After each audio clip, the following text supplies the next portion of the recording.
হাজার হাজার মানুষ এই জনসমুদ্রে উপস্থিত হবেন, এতে আমার কোনো সন্দেহ নাই। আমার সন্দেহ নাই সেদিন বাঁচবে, পার্টি বাঁচবে, আসবে, তাতেও আমার কোনো সন্দেহ নাই। আমার কোনো সন্দেহ নাই 50টি মাইক লাগানো হবে। আমার কোনো সন্দেহ নাই সেদিন বিদ্যুতের পরিবর্তে জেনারেটর স্থাপন করা হবে। কিন্তু আমার একটা ব্যাপারে আমি সন্দেহ পোষণ করি। এই অনুরোধটুকু আপনাদের কাছে রাখবো।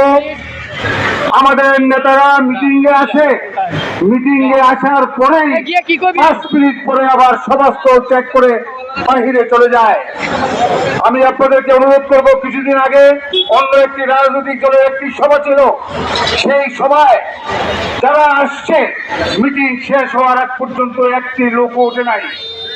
আমি আপনারা সব দায়িত্বশীল নেতা, স্যার বলছে মঞ্চের উপরে যে লোকটি বসে আছে নেতা, ওই দূরে দাঁড়িয়ে আছেন তিনিও নেতা।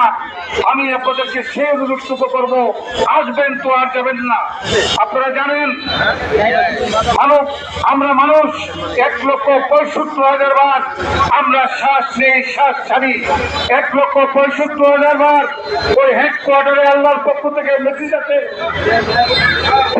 জিজ্ঞাসা করে লাভ ঠিক, আল্লাহ বন্ধ করে দিব।